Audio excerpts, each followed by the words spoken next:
A'udzubillahi minasyaitonirrajim. Bismillahirrahmanirrahim. Alhamdulillahirabbil alamin. Wassalatu wassalamu ala asyrafil anbiya'i wal mursalin wa ala alihi wa ashabihi ajma'in. Tuan-tuan dan puan-puan sekalian yang dirahmati oleh Allah Subhanahu wa taala, kita sama-sama bersyukur kepada Allah Subhanahu wa taala atas kurnia yang Allah berikan kepada kita pada hari ini, hari Sabtu, hari berapa Muharram hari ini? Lupa kita, yang penting 15 September lah, ingat 2018. Kita berkumpul di tempat ini, mudah-mudahan Allah Subhanahu wa taala berikan keridhaan kepada kita, dinilai sebagai satu amal ibadah kita dari duduk kat sini sampai nanti menjelang Isya. InsyaAllah pahalanya telah akan kita dapatkan di akhirat kelak. Salawat serta salam semoga sentiasa tercurah kepada baginda Rasulullah sallallahu alaihi wasallam. Tuan-tuan dan puan-puan sekalian, kalau kita bercakap tentang pasal hijrah ni berlakunya bila? Pada bulan apa?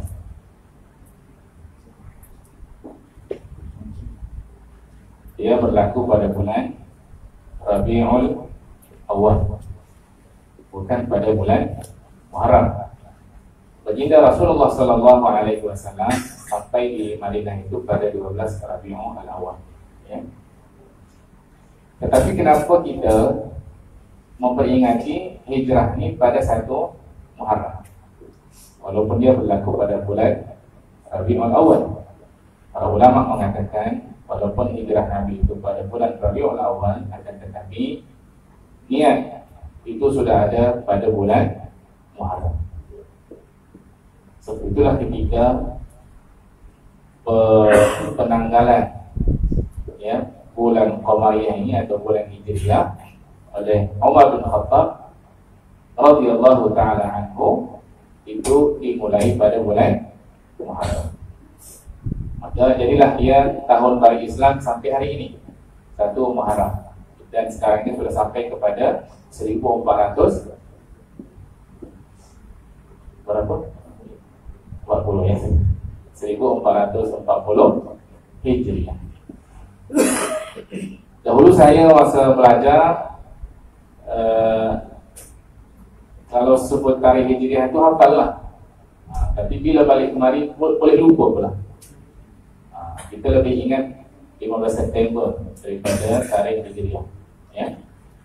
Padahal tarikh kita itu adalah Hijriah, ya. Tapi tak apa, ya. Itu bahagian, sebetulnya bahagian daripada kita mengenang, ya, hijrah Rasulullah sallallahu alaihi wasallam. Okay. Itu yang pertama yang ingin saya nak sampaikan, adalah dimulai pada bulan Muharram. Dan sesungguhnya pun, kalaupun hijrah Nabi itu pada bulan Rabiul Awal, para sahabat pun sudah mulai hijrah sebelum hijrahnya baginda Rasulullah sallallahu alaihi wasallam. Seperti siapa namanya? Umar bin Khattab itu sudah hijrah terlebih dahulu, ya, baru kemudian baginda Rasulullah sallallahu alaihi wasallam. Satu soalan jemaah sekalian, kenapa perlu hijrah? Kenapa perlu hijrah? Itu satu soalan. Maka jawabannya adalah baginda ketika di Mekah berapa lama? Baginda Rasulullah sallallahu alaihi wasallam di Mekah, kalau Nabi umurnya berapa puluh tahun? 63, ya, 63. Diangkat jadi Nabi umur 40, ya. So ada sekitar 63 kurang 40, sekitar 23 tahun, ya. 23 tahun itu di Mekah selama 13 tahun, di Madinah selama 10 tahun. Di Mekah selama 13 tahun. Bayangkan 13 tahun Rasulullah SAW berdakwah di Mekah. Mekah tidak kondusif. Apalagi selepas istri yang paling dicintai oleh Rasulullah SAW. Siapa istri yang paling dicintai Nabi? Khadijah. Pernah sahabat bertanya, ya Rasulullah, siapa istri yang paling kau cintai? Khadijah. Ya. Lalu kemudian Aisyah radhiyallahu taala anha. Dan Khadijah itu kata baginda Rasulullah sallallahu alaihi wasallam, Allah bagi salam sama Khadijah, malaikat Jibril bagi salam sama Khadijah. Allah bagi salam sama Khadijah. Ada tak kita dapat salam dari malaikat Jibril? Aisyah dari malaikat Jibril salam. Masya Allah, kalaulah kita dapat salam dari malaikat Jibril, kita gembira atau mati ketakutan? Takut. Itu kelebihan Khadijah radhiyallahu ta'ala anha, seorang istri yang sentiasa berdiri di samping Rasulullah sallallahu alaihi wasallam mulai Nabi diangkat jadi rasul. Tidak pernah Nabi itu ditinggalkan oleh Khadijah. Berada terus di samping Rasulullah sallallahu alaihi wasallam. Kalau Rasulullah sedih, dihibur oleh istrinya. Itu Khadijah radhiyallahu ta'ala. Apalagi begitu diangkat jadi Nabi balik ke rumah sakit demam, dihibur langsung oleh Khadijah, digembirakan. Tak mungkin engkau ini dihinakan, tak mungkin. Sebab engkau ini adalah orang yang sentiasa buat baik sama orang lain. Itu kata Khadijah. Sampai akhirnya pun Rasulullah ya sehat balik dan kemudian dibawa pergi ke rumah pamannya Khadijah Waraqah bin Naufal. Maksud saya, istri yang senantiasa membantu Rasulullah sallallahu alaihi wasallam. Tapi kemudian istri itu wafat. Juga wafat Abu Talib radhiyallahu. Saya tak sebut dia sebab dia tidak paham Islam ya. Abu Talib ini meninggal sehingga tidak ada lagi orang yang membela, melindungi, menghibur Rasulullah sallallahu alaihi wasallam. Akhirnya Rasulullah terpaksa tinggalkan Mekah, cari tempat lain, cari tempat yang boleh dakwah ini boleh dikembangkan. Mekah sudah tidak kondusif. Tajuk saya ibrah dari perjalanan hijrah. Tuan-tuan, puan-puan sekalian, Rasulullah perjuangkan agama ini antara hidup dengan mati. Antara hidup dengan mati. Itulah perjuangan Rasulullah sallallahu alaihi wasallam bela agama Allah Subhanahu wa taala. Maka kita kemudian coba mengambil ibrah pelajaran. Adakah kita ni sekarang jangankan nak bela Islam, nak amalkan Islam ni, adakah antara hidup dengan mati? Ya, itu ibrah pelajaran. Pergilah Rasulullah ke Taif. Pergi ke Taif, jumpa namanya Ibnu Abdi Yalail. Dicakap dengan tokoh Taif ini, mudah-mudahan boleh terima dakwah. Yang berlaku adalah bukan dia terima dakwah, malah kemudian justru dia provokasi orang-orang Taif untuk memusuhi baginda Rasulullah SAW. Akhirnya begitu baginda masuk Taif, sudah disambut oleh orang-orang Taif, sampai budak-budak Taif disambut Rasulullah dengan batu. Bukan disambut dengan bunga, disambut dengan apa namanya lagi? Tak, disambut dengan batu. Rasulullah dibaling sampai kemudian berdarah-darah, Rasulullah balik. Di tengah jalan apa yang berlaku di mas sekalian? Datang malaikat Jibril. Ya Muhammad, sekarang ini ada malaikat diutus oleh Allah Subhanahu wa taala, siap untuk engkau perintahkan. Kalau sekiranya Al-Akhshabain, dua bukit besar yang ada di kota Mekah, kalau yang sudah pergi haji ke Mekah, ada bukit besar namanya Jabal Abi Qubais. Dekat Masjidil Haram itu namanya Jabal Abi Qubais, tinggi ya, yang sekarang sudah dipotong jadi istana. Ada satu bukit lagi besar. Kalau kau mau dua bukit ini diangkat dan akan ditimpakan kepada orang Taif. Kira-kira kalau kita marah sama orang, ada tawaran seperti itu, kita kata apa? Atau apalah sekalian juga selesai masalah. Tapi tidak kata Rasulullah Sallallahu Alaihi Wasallam. Kalau mereka tidak beriman, saya ingin turunan mereka beriman kepada Allah Subhanahu Wa Taala. Ternyata kemudian generasi berikutnya beriman kepada Rasulullah Sallallahu Alaihi Wasallam. Rasulullah tinggalkan Taif, pergi lagi. Sekarang nak masuk Mekah, tak ada orang yang boleh menjamin keamanan Rasulullah Sallallahu Alaihi Wasallam. Nak pergi ke mana? Tak tahu. Sampai disebutkan dalam hadis dalam Sahih Bukhari itu disebutkan Nabi tak sedar ternyata sudah sampai di satu tempat yang bernama Qarnul Tha'alib. Qarnul Tha'alib itu adalah yang disebut dengan Qarnul Manazil, miqat orang Taif. Miqat orang Taif ya. Kalau pergi haji mereka dari situ. Miqat. Kalau kita di Madinah ini miqatnya mana? Ir-Ali.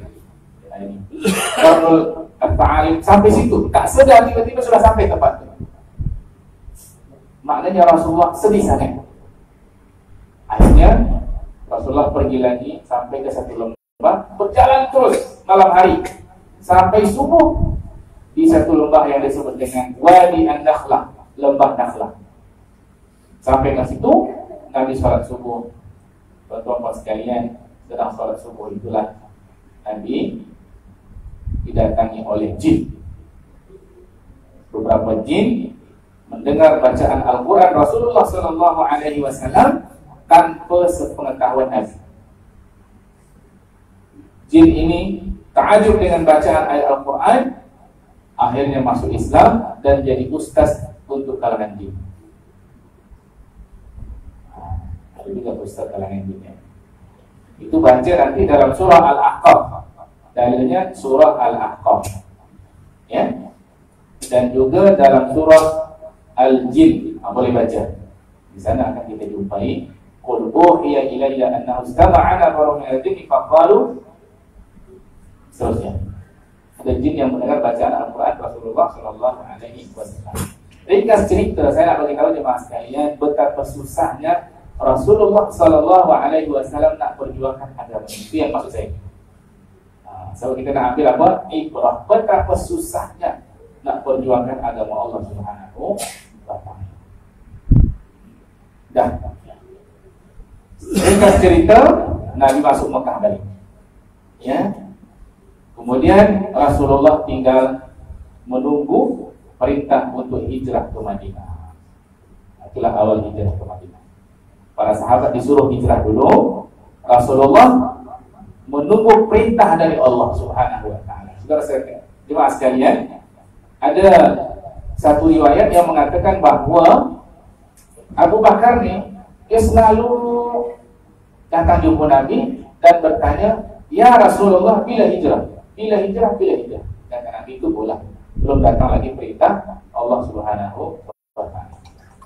Akhirnya teman-teman sekalian, satu hari Rasulullah ini datang ke rumah Abu Bakar. Kenapa datang ke rumah Abu Bakar?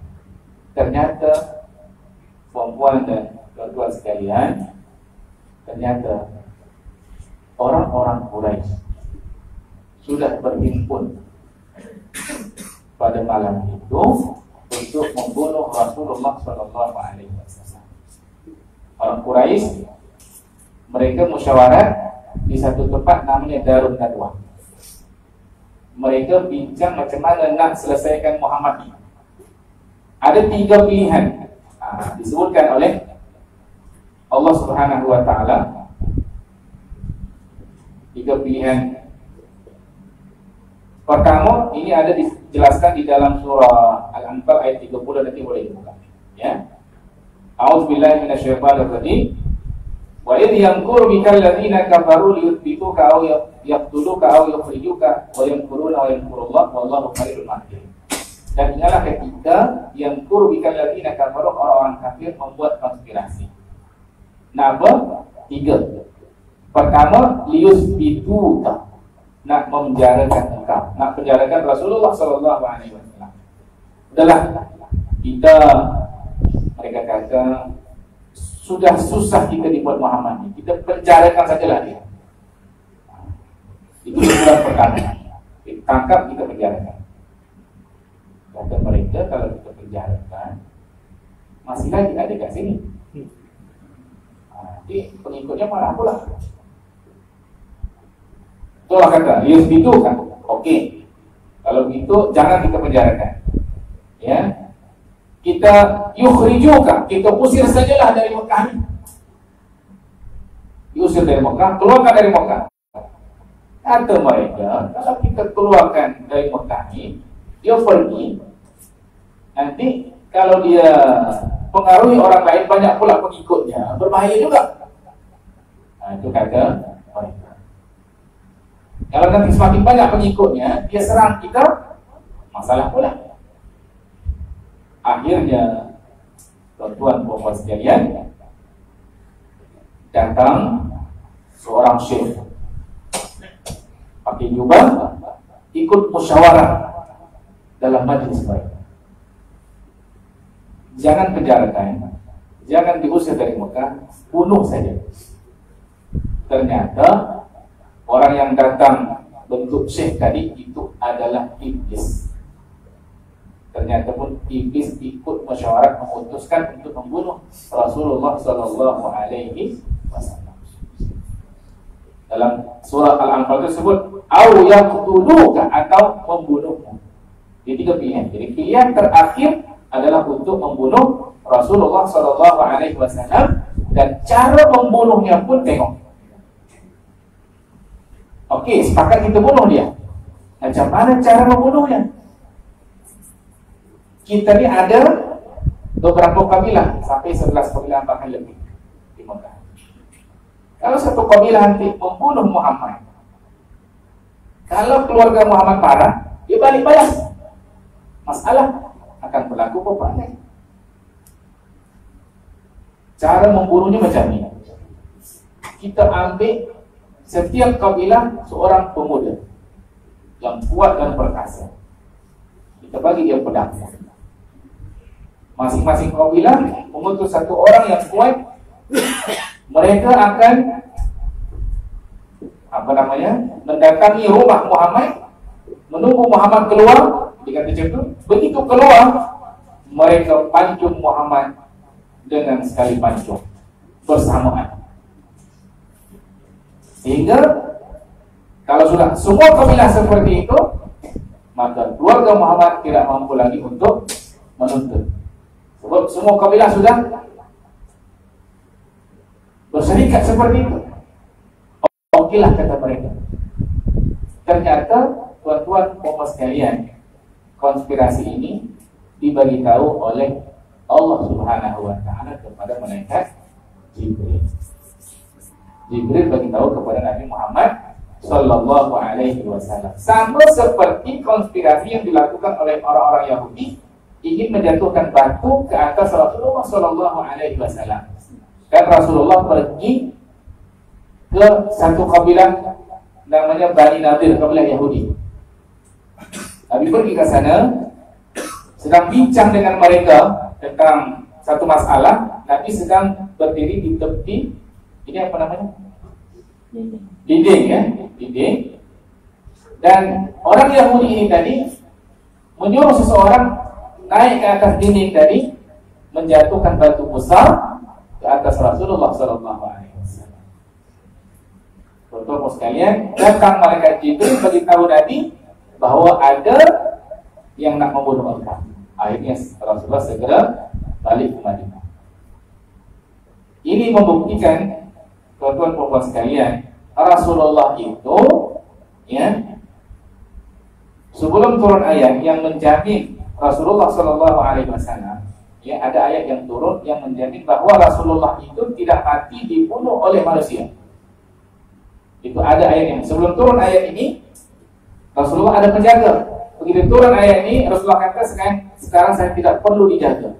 Allah sudah jamin keselamatan saya. Oke, saya nak pergi nanti selepas ini bandingkan dengan hijrah Umar bin Khattab. Oke, ya? Oke. Begitu diberitahu oleh malaikat Jibril, itulah pasalnya kenapa Rasulullah pergi ke rumah Abu Bakar.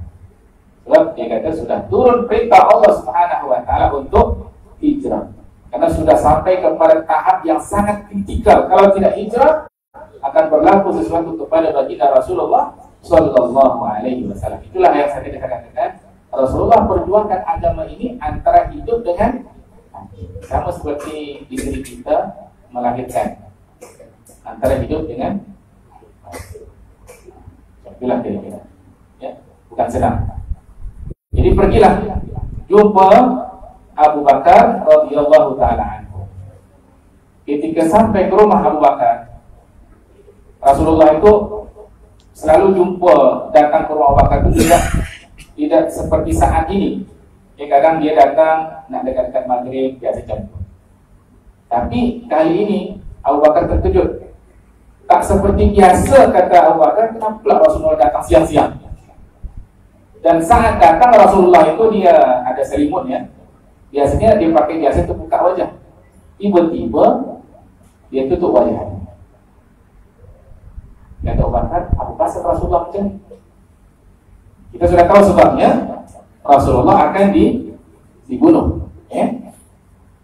Datang jumpa Abu Bakar, kata Aisyah radhiyallahu taala anha. Apa kata Aisyah? Ketika kami duduk di rumah Abu Bakar kan? Ya. Datanglah Rasulullah Sallallahu Alaihi Wasallam pada waktu tengah hari. Ya. Kata salah seorang yang beritahu kepada Abu Bakar, wahai Abu Bakar, ini Rasulullah. Kenapa Abu Bakar tak kenal? Sebab Rasulullah tutup wajahnya. Sebab khawatir akan diketahui oleh orang lain. Kata orang itu, ini adalah Rasulullah, dia tutup wajahnya, ya, datang sekarang jumpa kau. Maka kata Abu Bakar, apa pasal Rasulullah datang time yang tak seperti biasa. Maka kita cerita Rasulullah masuk ke rumah Abu Bakar, minta izin masuk, dan begitu sampai di dalam, apa kata Rasulullah Sallallahu Alaihi Wasallam kepada Abu Bakar? Apa katanya? Kata Rasulullah, wahai Abu Bakar, akhrij man indak. Bagi tahu saya, wahai Abu Bakar, siapa saja yang ada di rumah ini. Kenapa Rasulullah cakap macam itu? Rasulullah nak pastikan apa? Nak pastikan rahasia. Inilah sekarang tuan-tuan sekalian, ya, yang disebut dengan apa? Security awareness. Itu ada kalau kita baca sirah kali itu, security awareness. Kalau dalam bahasa Arab disebut al-wa'yu al-amin. Ya, dipastikan betul keselamatan. Saya nak sampai nanti macam ni, ya. Ada riwayat yang kata, ya, hijrah Umar itu terang-terangan. Dia beritahu kan, Umar ketika nak hijrah, dia pergi ke dekat Ka'bah dan bercakap di hadapan orang Quraisy, wahai orang Quraisy, saya besok nak hijrah ke Madinah. Siapa yang ingin istrinya jadi janda, anaknya jadi yatim, tunggu saya di lembah sana. Kita akan jumpa sana. Itu hijrahnya siapa? Umar bin Khattab. Umar bin Khattab ini ada ayat yang turun menjamin keselamatan dia atau tidak? Ada tak? Bahwa dia tidak akan mati dibunuh oleh manusia, ada tak? Tak ada. Sebab itu Umar meninggalnya dibunuh oleh manusia. Tak ada ayat yang boleh jamin Tetapi Rasulullah ini ada ayat yang dijamin oleh Allah Subhanahu wa taala. Kenapa Umar hijrahnya seperti itu? Kalau Umar hijrah seperti itu, semestinya Rasulullah yang sudah dijamin oleh Allah keselamatannya semestinya lebih dahsyat lagi. Kenapa? Kenapa Rasulullah datang siang hari, dia tutup wajahnya, masuk ke rumah Abu Bakar dan kata, "Akhrij man 'indak," bagi kau saya siapa saja yang ada di rumah ini. Kenapa? Adakah Rasulullah takut? Itu satu soal. Takutkah Rasulullah? Tidak. Ya. Nanti kita sampaikan ya, ada hikmahnya juga. Akhrij man 'indak, bagi tahu saya siapa saja yang ada di rumah ini. Kata Abu Bakar, "Ya Rasulullah, tak ada siapa-siapa. Yang ada saya dan keluargamu saja. Saya dan 2 anak perempuan saya. Dalam satu riwayat, saya dan keluargamu." Dari riwayat ini diketahui ketika Abu Bakar kata saya dan keluargamu, saya 2 anak perempuan Abu Bakar, siapa namanya? Satu Aisyah, satu lagi Asma. Kebetulan yang ada di rumah itu Aisyah dengan Asma saja. Tak ada orang lain ya Rasulullah. Kalau begitu bermakna aman. Setelah dipastikan aman, Rasulullah kata, ya, "Innallaha qad udhina li fil khuruj wal hijrah." Kata Nabi, "Sekarang wahai Abu Bakar, Allah sudah izinkan saya untuk pergi hijrah ke Madinah." Barulah diberitahu setelah dipastikan suasananya aman. Maka kata Aisyah radhiyallahu taala anha, Abu Bakar ketika itu, tuan-tuan sekalian, "Ya Rasulullah, adakah saya akan menemani engkau dalam hijrah ini?" Itu yang ditunggu-tunggu oleh Abu Bakar As-Siddiq radhiyallahu taala. "Adakah saya akan menemani engkau ya Rasulullah?" Kata Rasulullah SAW, "Na'am, as-suhbah." Betul, engkau akan menemani saya. Tuan-tuan sekalian, Abu Bakar ini, ya. Jadi nanti di antara ibrah yang boleh kita ambil adalah pengorbanan Abu Bakar untuk mensukseskan hijrah Rasulullah Sallallahu Alaihi Wasallam. Abu Bakar sentiasa memastikan keselamatan Rasulullah terlebih dahulu daripada keselamatan dirinya. Kalau kita bersahabat dengan orang lain, kita punya sahabat, ya. Kalau ada bahaya, yang kita pentingkan untuk selamat dulu kita atau sahabat kita? Kita atau sahabat kita? Rasa-rasanya kita dulu. Tapi Abu Bakar ini tidak. Rasulullah yang dipentingkan yang pertama. Ya, itulah pengorbanan. Jadi setelah dia dapat jawaban dari Rasulullah Sallallahu Alaihi Wasallam, iya, kata Rasulullah, maka kata Aisyah, menangislah Abu Bakar. Menangis luar biasa, nangis bukan sedih. Nangis betapa gembiranya Abu Bakar radhiyallahu taala. Gembira sangat dapat hijrah bersama Rasulullah sallallahu alaihi wasallam. Padahal sebetulnya teman-teman sekalian, Abu Bakar ini sudah bersiap dah. Jauh-jauh hari dia sudah buat plan. Kalau nanti tiba saat hijrah, dia kata ada masalah. Dia ternyata sudah menyiapkan 2 unta tanpa sepengetahuan Rasulullah Sallallahu Alaihi Wasallam. 2 unta sudah disiapkan untuk kendaraan. 1 Rasulullah, 1 untuk dia. Sehingga dia kata, "Ya Rasulullah, baik kalau begitu. Saya sudah sediakan 2 unta.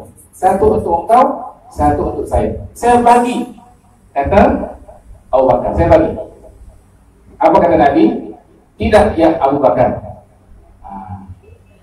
Ya, saya akan bayar di zaman, kata Nabi. Tuan-tuan semua sekalian, kalau ada orang bagi kereta sama kita terima atau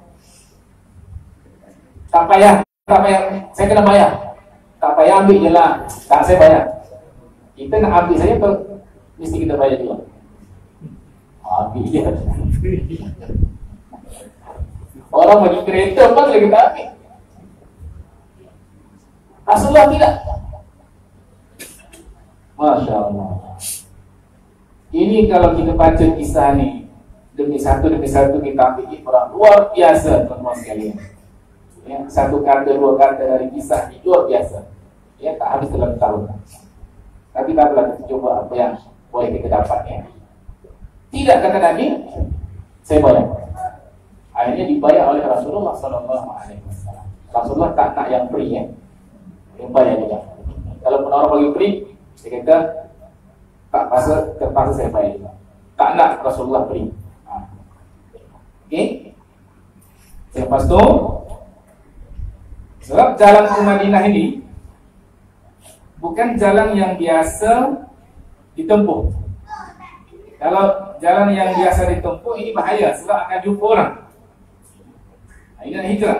Kalau kita tahu, semua sekalian, nanti kalau kita buka map ya, map hijrah ni, kalau jalan ke Madinah itu dari Mekah begini, ya, begini lurus, Mekah ke Madinah, jalan hijrah itu begini. Di sini Mekah, sini Madinah, jalan hijrah itu gini.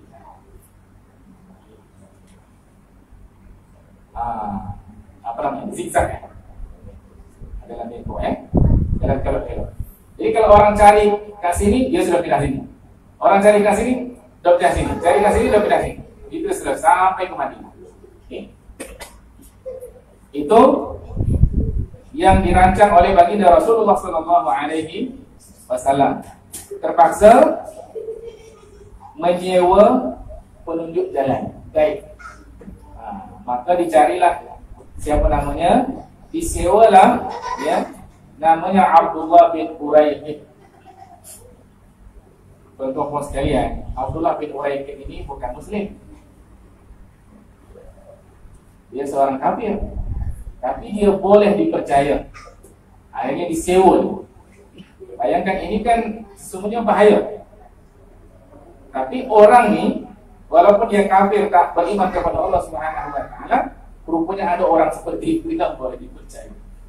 Disewa dan boleh menjamin apa namanya, keamanan, keselamatan ya untuk Rasulullah sallallahu alaihi wasallam. Okey. Tuan-tuan sekalian, ringkas cerita, selepas jumpa Abu Bakar, Rasulullah balik ke rumah, tunggu malam. Dan Rasulullah panggil siapa? Ali bin Abi Thalib. Ali bin Abi Thalib suruhlah tidur di tempat tidur Rasulullah SAW. Rumah Nabi itu di mana? Itulah yang makam Rasulullah tuh, yang kalau kita di sini ada namanya Raudhah, di sampingnya rumah Nabi kan, yang makam Nabi itu rumahnya dulu. Tak besar pun rumah Rasulullah, tak besar pun, kecil. Dan itu pun ada lubang-lubang yang boleh ditengok dari luar. Kalau rumah kita tak ada lubang. Rumah Nabi ada lubang yang orang boleh tengok dari luar. Tidurlah Ali di depan. Ketika sudah malam, Rasulullah pun keluar. Sebelum meninggalkan rumahnya, Nabi berpesan kepada siapa? Kepada Ali. Wahai Ali, kata, tidur kat sini, tempat tidur saya. Pakai selimut saya. Kenapa suruh tidur tempat tidur Nabi, pakai selimut Nabi? Kenapa? Sekali lagi, ya. Sekali lagi, ini kan untuk apa namanya sekarang istilahnya, mengelabui, agar orang, kalau orang tengok dari luar, ini Muhammad masih tidur. Padahal yang tidur bukan Nabi Muhammad SAW. Kenapa Nabi lakukan seperti ini? Apakah Nabi takut? Nanti belum sampai kepada ujung cerita kan? Saya tunggu dulu. Ya. Dan Nabi kata, wahai Ali, ini ada orang letakkan harta sama saya. Jadi biasanya orang Mekah tuh kalau dia pergi keluar Mekah, dia letakkan barang-barang berharga, ya, letakkan kepada Rasulullah SAW. Kata Nabi, besok tolong kembalikan kepada pemiliknya. Ini ada duit, ini ada emas, ini ada segala macam, kembalikan kepada yang punya. Itu kita Nabi sebulan. Kata ulama sirah, ulama sejarah, ya, yang meletakkan barangnya bukan orang Islam, orang musyrik Mekah, orang kafir letakkan barang sama Nabi. Kata ulama, ini juga pelajaran untuk sekalian.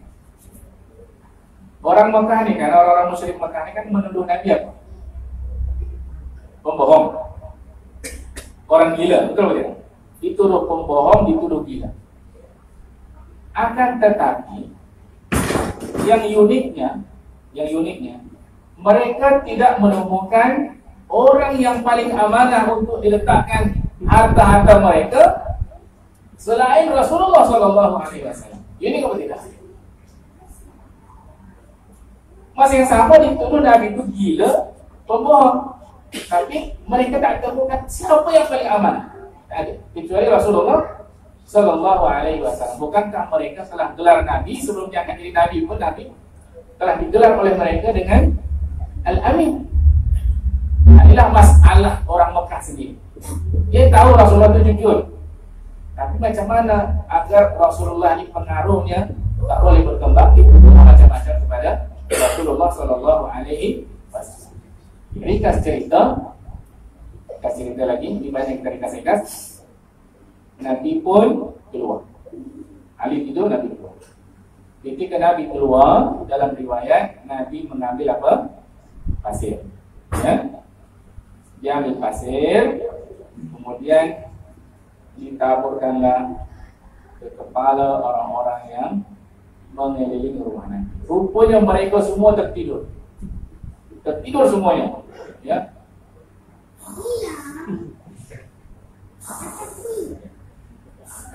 Ditabur oleh Nabi.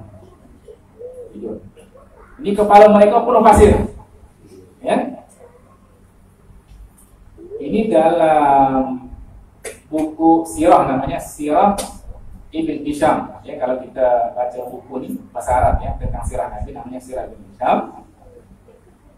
Disebutkan Rasulullah ketika menabur pasir ini baca surah Yasin.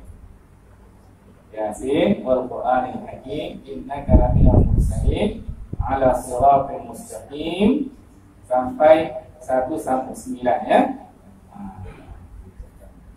Wa ja'alna min baini aydihim saddan wa min khalfihim saddan fa aghasaynahum fahum la yubsirun. Ya, ada penutup, kami jadikan ada penutup di depan mereka, belakang mereka, dan mereka tak boleh tengok. Kalau kita boleh tak percaya agar tak tengok orang, pencuri dia buka rumah orang, dia baca surah, boleh tak? Berjalan dari main ini, tengok pakai CCTV pun tak jelas.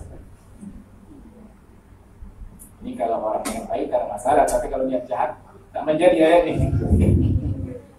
Mesti niatnya niat baik. Kalau tak itu pula orang yang jahat tak jadi ayat. Ini boleh diamalkan sebagaimana yang diamalkan oleh baginda Rasulullah SAW. Tapi ini diriwayatkan dalam buku sirah, bukan dalam buku hadis. Ya. Okay. Tidur mereka semuanya. Begitu lepas Rasulullah pergi jumpa Abu Bakar di tempat yang sudah dijanjikan, terus berangkat ke mana? Berangkat ke Gua Sur. Gua Sur itu mana tempatnya? Tuan sekalian, mana tempatnya? Ini Mekah, ini Madinah. Gua Sur itu di bawah Mekah, sebelah selatan. Kenapa Rasulullah pergi ke Gua Sur? Sebab kalau dia pergi ke atas, orang akan cari kemari. Jadi untuk mengelabui, turun ke bawah dulu. Turun ke bawah dulu. Itu dari Mekah ke Gua Sur itu jaraknya 8 km. Gua Sur itu kalau kita daki 700 meter. Kalau Genting Highland berapa meter? Cameron Highland berapa meter? Saya nak gambarkan nanti Asma itu mengantar makanan yang dia hamil tua 9 bulan. Dia hantar makanan mendaki bukit yang tingginya 700 meter. Bayangkan pengorbanan, dari istilah lagi pengorbanan keluarga Abu Bakar As-Siddiq. Pergi ke Gua Sur, jaraknya 8 kilo ya, 8 kilo dari Mekah, tinggi. Untuk masuk ke Gua Sur itu 700 meter. Mungkin tuan-tuan perempuan pernah pergi ke Mekah dan sudah pernah naik ke Gua Hira, masuk ke Gua Hira pernah. Berapa jam perlu mendaki Gua Hira? Sejam. Sejam, bolehlah sejam. Kalau tak kuat sejam lah. Tapi kalau orang kuat boleh setengah jam. Kalau Gua Hira tu gini cara mendakinya. Didaki gini, ya. Kalau Gua Sur tak boleh macam ni. Dia kena pusing, baru dia sampai. Okay. Masuk ke sana, bermalam di sana selama berapa lama? 3 hari. Kenapa 3 hari? Jadi soalannya kenapa ke Gua Sur? Untuk mengelabui. Kenapa 3 hari? Bukan 2 hari, bukan 5 hari, bukan 7 hari. Kenapa? Sebab ini kata ahli sejarah, orang di Mekah ini kalau hilang selama 3 hari, itu dianggap sudah tidak ada. Jangan cari lagi kalau sudah 3 hari. Akan sudah dimakan hewan lah, makan binatang buas kalau hilang. Jadi diukur 3 hari itu sudah cukup lah untuk membuat orang musyrik ini akan mencari Rasulullah SAW. Boleh tidak ya? Sementara apa yang berlaku setelah Nabi tadi keluar daripada rumahnya, yang berlaku adalah ternyata mereka yang sedang tidur ni tadi, ya, mulai terbangun. Rupanya ada yang membangunkan. Awak ni kenapa macam ni? Kenapa tidur? Dia kata Muhammad belum keluar. Ditengok oleh mereka. Itu kan masih ada dalam, masih ada. Tak, katanya itu bukan Muhammad. Itu Ali. Akhirnya sudah sampai menjelang subuh, mereka paksa buka rumah Rasulullah dan ternyata memang bukan Rasulullah SAW, tapi adalah Ali. Begitu marahnya mereka, Ali ditampar, dipukul. Hanya mana Muhammad? Ali kata saya tak tahu. Yang tahu, yang tahu Nabi keluar dan Abu Bakar pergi ini, yang tahu siapa? Siapa saja yang tahu? Pertama adalah Ali, yang kedua adalah Abu Bakar, jelas. Yang ketiga adalah Asma, yang keempat adalah Aisyah. Nanti yang kelima adalah Abdullah dan Abdullah bin Uraik, Abdullah anak Abu Bakar, ya, dan termasuk Abdullah bin Uraik. Itu saja yang tahu hijrah Rasulullah SAW. Yang lain tidak tahu sama sekali. Mereka marah setelah tak dapat tangkap Nabi, akhirnya pergi ke rumah Abu Bakar. Tengok Abu Bakar tak ada. Yang ada siapa? Asma. Asma, mana ayah kau? Saya tak tahu, kata Asma. Akhirnya mereka tampar Asma sampai berdarah, sampai jatuh dia punya apa? Apa nama ini? Subah dia jatuh, darah-darah muka Asma, tapi tetap Asma tak bagi tahu. Akhirnya mereka panik. Sebab rencana mereka gagal. Akhirnya besok pagi tuan-tuan sekalian, mereka terpaksa cari. So masih dalam 3 hari. Cari sampailah mereka ke Gua Sur. Ini yang paling menyedihkan, ya. Sampai ke Gua Sur, apa yang berlaku? Rupanya mereka berdiri di tepi gua tadi, ya. Dalam riwayat ini riwayat sirah lah, ya. Riwayat sirah. Di tepi gua tadi ada pokok yang tumbuh. Ada sarang laba-laba, tahu laba-laba ya? Dan ada yang riwayat mengatakan ada juga burung merpati. Kata mereka, ini mungkin bersembunyi di dalam nilah. Tak mungkin lah kalau dia bersembunyi, pasti ini sudah hancur lah. Burung ini tak akan ada kat situ, dah terbang lah. Pokok ini pun mungkin rosak. Kata Abu Bakar, pembicaraan itu didengar oleh Rasulullah SAW dan Abu Bakar. Sebab saya tak ada proyektor ya. Kalau ada proyektor, saya akan tunjukkan Gua Sur itu macam mana. Dia tak lepas sangat pun. Kira-kira kalau inilah mulut gua, ya, tingginya sekilah. Ini bawah. Dalam sikit, kira dekat situ sikit. Dia tak dalam sangat. Sehingga kalau kata Abu Bakar, kalau mereka tengok saya ke dalam gua, pasti kita nampak. Tapi kenapa mereka tak tengok dan tak nampak? Dan saat itulah Abu Bakar sangat takut. Kalau mereka tengok saja nampak, habis sudah. Maka apa kata Rasulullah SAW? Ya, la tahzan, jangan engkau takut. Innallaha ma'ana, Allah bersama kita. Inilah yang disebutkan ya oleh para ulama, jaminan dari Allah Subhanahu wa taala. Ya, innallaha ma'ana. Allah bersama kita. Allah akan tolong kita. Diterangkanlah oleh Rasulullah sallallahu alaihi wasallam. Akhirnya mereka pergi tinggalkan Rasulullah sallallahu alaihi wasallam pergi balik ke Mekah. Okey. Kawan sekalian, Rasulullah ini sekali lagi dia tugaskan kepada Abdullah anak Abu Bakar untuk cari berita, informasi yang berkembang.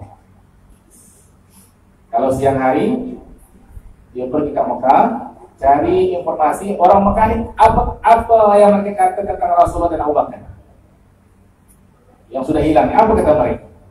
Segala informasi dikumpulkan kemudian disampaikan kepada Rasulullah. Pergi siang hari ke Mekah, lepas itu petang jumpa lagi, subuh besok turun balik selama 3 hari. Itu yang dilakukan oleh Abdullah anak Abu Bakar.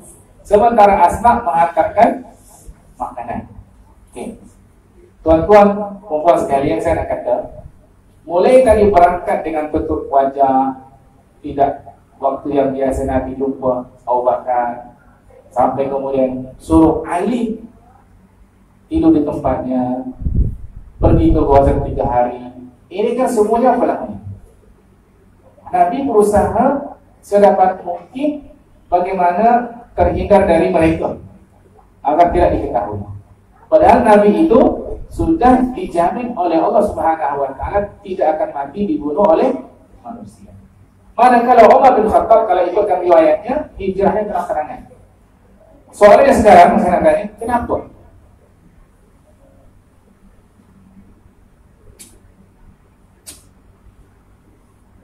Jawabannya adalah ini ibrah yang kita ambil kemudian. Jawabannya adalah walaupun kita yakin, kita beriman kepada Allah Subhanahu wa taala, yakin kita kepada Allah Subhanahu wa taala bahwa Allah akan tolong kita, bahwa Allah akan lindungi kita.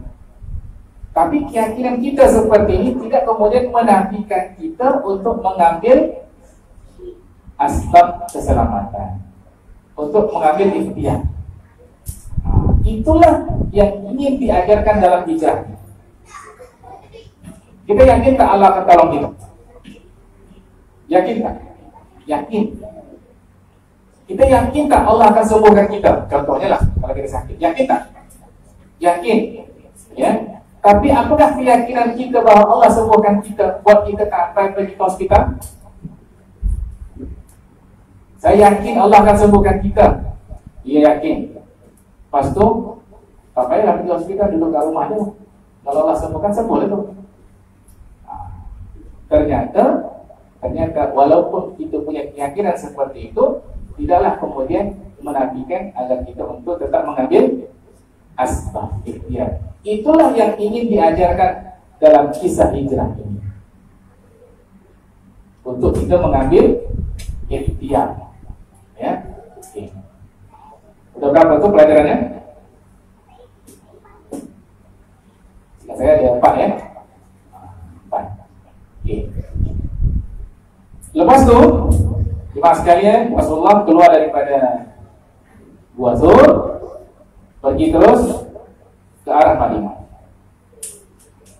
Setiap dalam perjalanan, Abu Bakar ini sentiasa memastikan keselamatan Rasulullah SAW.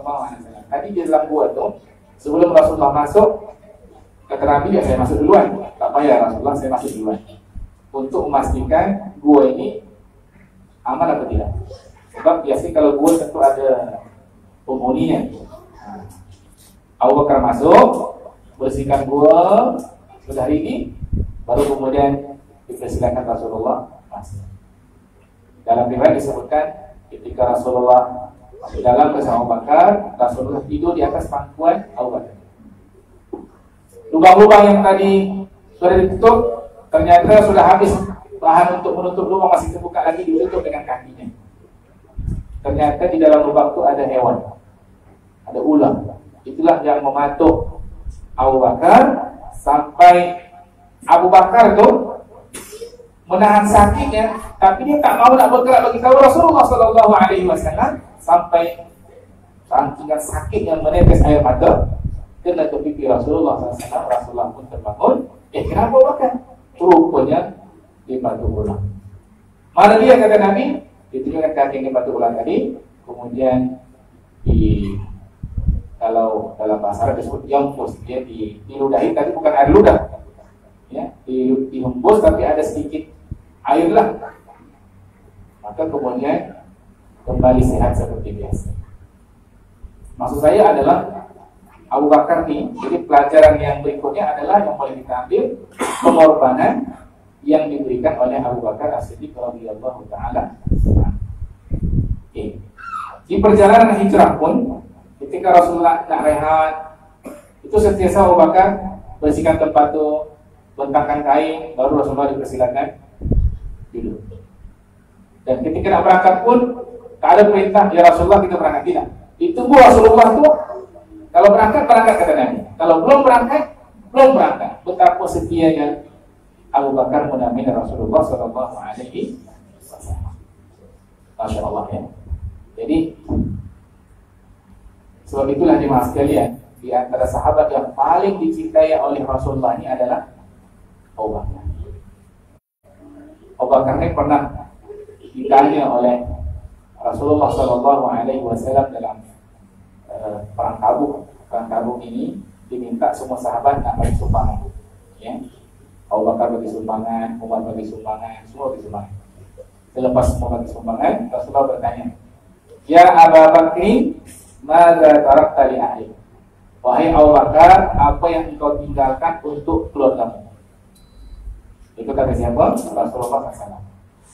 Apa kata Abu Bakar? Ma taraktu syai'an illa Allah wa Rasulullah. Saya tidak ada tinggalkan apa-apa lagi untuk keluarga saya kecuali Allah dan Rasulnya. Rasulullah tanya Umar, Ya Umar, maka tarakta di ahli. Wahai Umar, apa yang kau tinggalkan untuk keluargamu? Kata Umar, masih ada setengah harta saya Rasulullah. Tapi Abu Bakar, tuan-tuan umat sekalian, habis hartanya untuk membantu dakwah Rasulullah Sallallahu Alaihi Wasallam. Sekali lagi saya nak kata, ya, nak tegakkan agama ini bukan mudah. Inilah contoh-contoh yang telah diberikan oleh Rasulullah Sallallahu Alaihi Wasallam, contoh-contoh yang telah diberikan oleh Abu Bakar As-Siddiq radhiyallahu taala anhu. Ringkas cerita, Rasulullah terus jalan sampai di satu tempat yang bernama Khaymah Ummu Ma'bad. Khaymah ini orang dulu biasanya kalau di padang pasir itu dia bukan rumah, dia hanya kemah saja lah. Ya. Ternyata di situ kemah itu sudah ada Ummu Ma'bad dengan suaminya. Dia ada kambing, tapi kambingnya tak ada susunya. Begitu Rasulullah SAW ke tempat itu, ya, ada kata ini kambingnya ada susu tidak? Dia kata sudah lama kambing ini tak ada susu. Kalau begitu, kata Nabi, boleh tak saya minum susu dari kambing ini? Dia kata tak ada. Tak apa. Saya doakan dulu, kata Nabi. Akhirnya didoakan oleh Nabi. Tiba-tiba kambing yang tak ada susu itu ada susu. Ya. Itu salah satu beberapa mukjizat yang berlaku dalam perjalanan hijrah. Oke. Satu lagi. Tuan-tuan sekalian sebelum sampai di Madinah, ya, sudah sampai di kemah Ummu Ma'bad, ya, minum susu kambing tadi. Di sebelah lagi di Mekah ini ada yang bernama Suraqah bin Malik. Suraqah bin Malik. Masing-masing kita dah kenallah Suraqah ini, ya. Kata orang Mekah, siapa yang boleh menangkap Muhammad hidup atau mati, dia akan dibagi 100 ekor unta. Kira-kira 100 ekor unta itu berapa ribu? Satu unta berapa sekarang? 13.000. 17.000. 13.000 dalam 100 maknanya segitulah. Ya. Oke juga itu. Jadi ada orang bagi tahu, ya. Saya tadi dari jauh tengok ada 3 orang yang sedang berjalan. Didengar oleh Suraqah. Jangan. Mungkin itu orang lain. Rupanya diam-diam Suraqah ini tadi. Begitu dapat informasi ada orang tengok dari jauh, dia kata, jangan bercakap. Mungkin itu orang lain. Rupanya diam-diam dia masuk rumah dia, ya, dia bawa pedang, ambil kuda, dan satu lagi biasa mereka masa itu ambil anak panah, ya. Kalau nak pergi keluar rumah mereka biasanya mencabut anak panah, ya. Anak panah itu bertuliskan apa? Dia tidak satu lagi ulang. Kira begitulah kalau kita ada kata panah, dia tidak ulang. Begitu dicabut, jangan pergi. Itu perintahnya. Biasanya mereka kalau sudah cabut jangan pergi, tak pergi.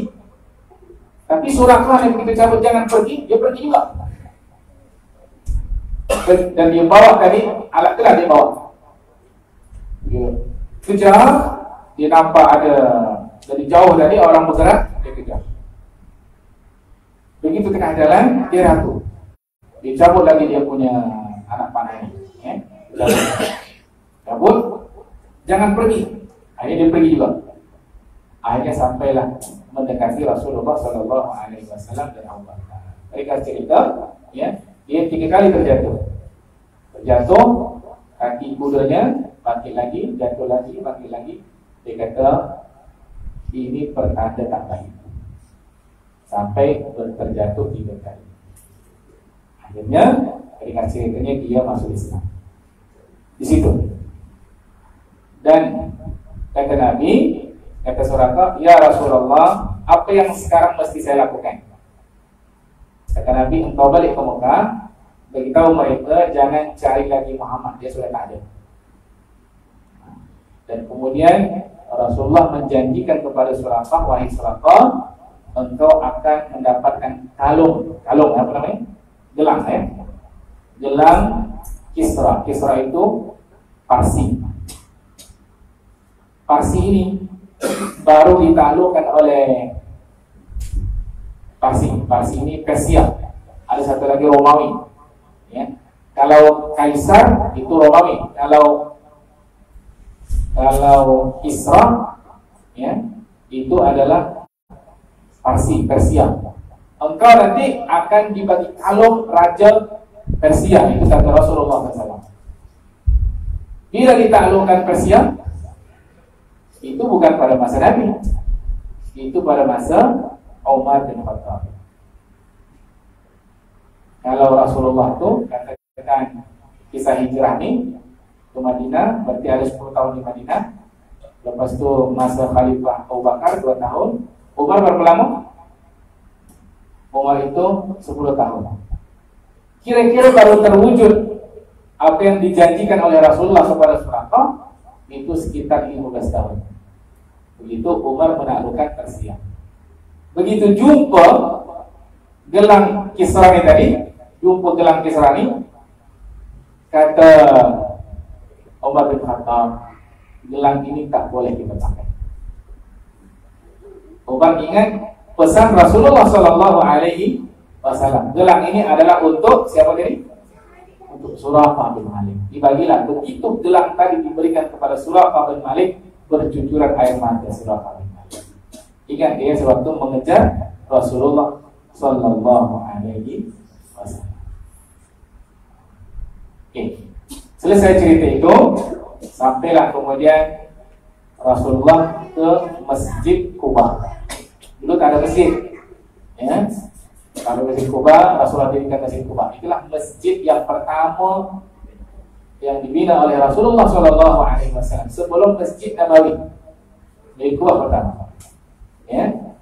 Kemudian bermalam di sana beberapa hari. Rasulullah teruskan perjalanan itu pada hari Jumat dan berhenti di satu tempat dan Rasulullah sholat Jumat. Itulah sholat Jumat pertama dalam Islam yang sekarang dikenal dengan masjid. Antara Masjid Quba dengan Masjid Nabawi ada namanya masjid, namanya Masjid Jumat. Di situlah, di tempat itulah Rasulullah melaksanakan Jumat yang pertama. Nanti boleh tengoklah kalau hijrah pulang. Kalau pergi ke Madinah boleh ziarah, ya. Antara Quba dengan Masjid Nabawi itu ada namanya Masjid Jumat. Rasulullah terus sampai ke Madinah sekarang, ya. Itulah perjalanan yang ditempuh Nabi, kadang dengan jalan kaki, tak pernah berhenti kecuali sekejap saja. Kadang naik unta, kadang jalan kaki, kadang naik unta. Itu ditempuh selama 9 hari. Jadi kita naik unta 9 hari, siap Allah. Ya. Tapi itulah perjuangan baginda Rasulullah Sallallahu Alaihi Wasallam. Kalau sudah sampai di Madinah, itu lain ceritanya. Nanti periode Madinah. So, teman-teman sekalian, saya ringkaskan bahwa dari sekian perjalanan sudah kita sebutkan dari tadi, apa pelajaran pertama yang kita ambil? Yang pertama adalah keimanan kita kepada Allah Subhanahu Wa Taala, keyakinan kita kepada Allah Subhanahu Wa Taala bahwa Allah akan tolong kita, ya, tidak menantikan ikhtiar kita. Kita kena usaha juga. Kalau kita sakit mesti berubat, ya. Kalau kita misalnya nak lulus pemeriksaan mesti apa? Mesti belajar. Kalau kita kenyang mesti makan. Tak boleh kata kalau kenyang lah. Tak boleh. Kena ikhtiar. Ikhtiarnya kena maksimal, ikhtiar yang maksimal, ya. Itu wajib dalam keyakinan akidah Ahlussunnah wal Jamaah, wajib kita berikhtiar. Itu ibrah pertama, pelajaran pertama dari hijrah Rasulullah SAW. Yang kedua, pelajarannya adalah pengorbanan. Dari mana kita ambil? Pengorbanan dari Abu Bakar As-Siddiq radhiyallahu taala anhu dan seluruh keluarganya. So bagaimana sekarang ini kita juga berkorban untuk apa namanya? Untuk tegakkan agama Allah Subhanahu Wa Taala. Paling tidak pengorbanan kita ikut memakmurkan majelis-majelis ilmu. Itu dia. Pengorbanan kita memakmurkan majelis-majelis ilmu, tempat-tempat ibadah, ya. Itu pengorbanan. Jemaah sekalian, ya, langkah kaki kita insya-Allah satunya menghapus dosa, satunya lagi tambah pahala. Insya-Allah. Ya, itu pelajaran yang kedua. Ya. Pelajaran berikutnya tadi. Kalau sisi ada yang disebut dengan security awareness. Mulai dari awal sampai akhir itu ada pada Rasulullah Shallallahu Alaihi Wasallam. Perlu juga aspek-aspek keselamatan diperhatikan. Alhamdulillah ada CCTV ya. Ini bahagian dari security awareness. Kita dah hilang tabung banyak kali. Tabung tak tahu kita berapa isinya. Diangkut orang juga. Safety awareness, safety witness. Tercabut sampai paku-paku yang sampai tabung itu diangkat sekali. Ya. Akhirnya dia beli yang besar. Kalau nak angkat lagi itu tak boleh dia. Ya. Itu kadang hal-hal yang berhubungan dengan keselamatan ini perlu diperhatikan. Dulu saya ingat ada kes juga orang masuk rumah ya, tapi tak jadi buka. Dekat pintu hilang kasut ingat saya. Dikirakan dalam grup ya. Itu kes lagi ada orang masuk ke surau ini, tengok dalam itu tak pakaian pula. Jadi orang masuk surau tak ada pakaian. Ini termasuk pelajaran yang boleh kita ambil daripada kisah hijrah Rasulullah Sallallahu Alaihi Wasallam.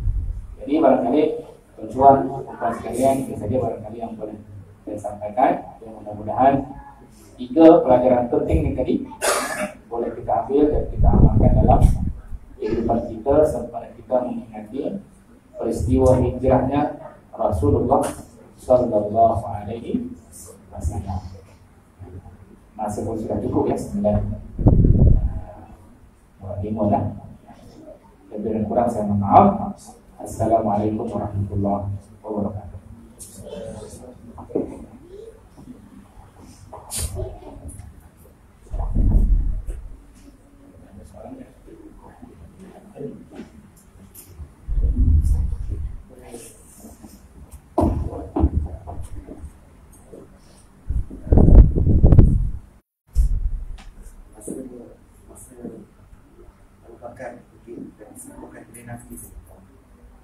Apa yang ayat yang benar-benar disebutkan bukan ulang? Tak disebut. Tak ada riwayat yang menyebut.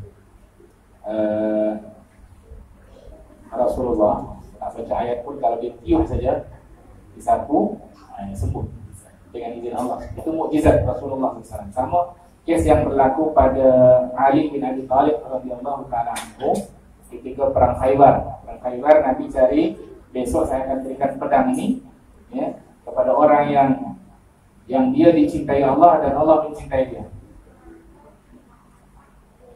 Besok pagi berkumpullah sahabat.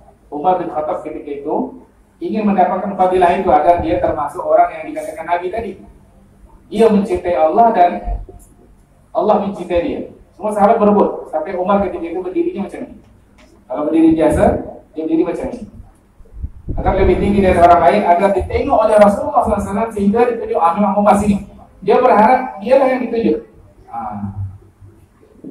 Rupanya kata Umar bukan saya. Mana Ali, kata Rasulullah SAW. Ya Rasulullah, Ali sedang sakit. Sakit apa? Sakit mata. Panggil. Datang Ali, kemudian kalau saya nak kata mungkin diludahilah. Diludahi mungkin pakai dihembus ya, itu tapi ada airnya. Macam tu, ya, sembuh seperti tak ada sakit sama sekali. Apa ayat yang baca? Tak ada disebut. Ya, kita boleh tak? Kalau orang sakit kita hembus mata dia.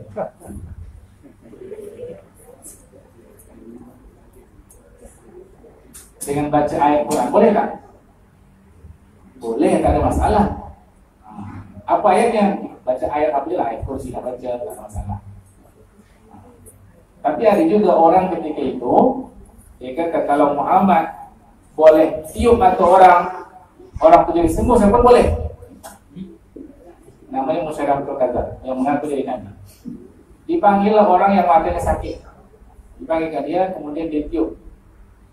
Buta orang. Bukan sembuh, buta. Itu namanya Musailamatul Kadzdzab. Jangan pula sampai kita bos mata orang buta. Boleh, bagian dari ruqyah namanya, ruqyah. Ya. Tapi tidak disebut ayat tertentu. Wallahu ta'ala alam. Yang saya jumpa macam itu. Sebab semua ayat itu syifa. Ayat apa aja kalau kita baca syifa. Quran, baca Al-Fatihah ke, baca ayat kursi ke, baca semua syifa. Tak ada masalah. Ingat kan? Allah yang sembuhkan. Ini hanya ikhtiar. Sakit lutut ke, ya, bacakan kursi dihembus, ada masalah, tiba-tiba lutut pun jadi sehat. Bagian dari apa namanya ruqyah. Ruqyah itu ada dua fungsinya. Pertama adalah untuk melindungi diri dengan izin Allah. Yang kedua adalah untuk sembuh, menyembuhkan. Dan itu kita dapat juga dari baginda Rasulullah SAW. Walaupun bagi baginda itu adalah mukjizat. Kalau kita bagian daripada ikhtiar yang dibolehkan oleh syariat. Wallahu ta'ala a'lam. Hasil perkataan tapi sepanjang Jumaat di masjid Jumaat masjid pertama itu bilangan Jumaat yang menjadi makna dia tidak kawas sekarang 40. Itu masih baru mulai. Oh, tak banyak 40, tak sampai 40 pun. Tak sampai. So itu menjadi khilaf di kalangan ulama. Apa hukum sholat Jumat ini tak cukup 40? Ada khilaf di kalangan. Kalau misalnya di kampung tu tak cukup orang. Kalau misalnya tak dibuat Jumat karena tak cukup 40, memang orang tidak akan pernah buat sholat Jumat. Sementara syiar mesti ditegakkan walaupun tak cukup. Itu ada mazhab yang membolehkan apa buat, yang penting syiarnya kena tegak. Tapi dalam mazhab Imam Syafi'i dia kena cukup 40. Ini khilaflah di kalangan mazhab. Ya. Yang mana kita amalkan ikut mazhab yang dipakai di tempat itulah, agar tidak berlaku kegaduhan. Nanti kalau dibawa dia ada kancing, ketika digaduh pula. Ikut mazhab yang diamalkan. Wallahu ta'ala a'lam.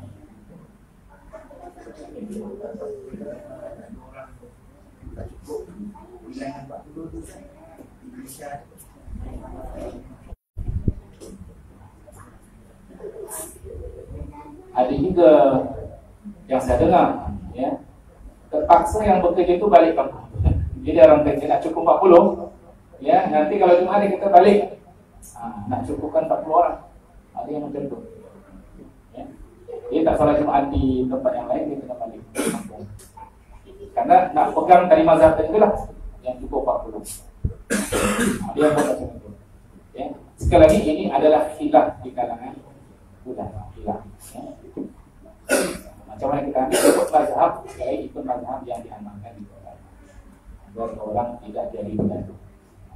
Wallahu ta'ala a'lam.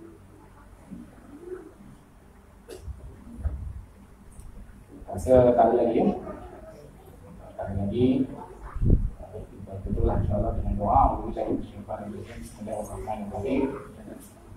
Alhamdulillahirabbil alamin wassalatu wassalamu ala asyrafil anbiya'i wal mursalin wa ala alihi wa ashabihi ajma'in. Allahumma ighfir lana dhunubana wa liwalidayna warhamhum kama rabbayana shighara wa li ajdadina wa li jaddatina wa li mashayikhina wa li muallimina wa li jami'il muslimina wal muslimat wal mu'minina wal mu'minat al-ahya'i minhum wal amwat برحمتك يا ارحم الراحمين. ربنا تقبل دعاءنا انك انت السميع العليم وتب علينا انك انت التواب الرحيم. اللهم اجعل اجتماعنا هذا اجتماعا مرحوما وتفرقنا من بعد تفرقا معصوما. ربنا آتنا في الدنيا حسنه وفي الاخره حسنه وقنا عذاب النار والحمد لله.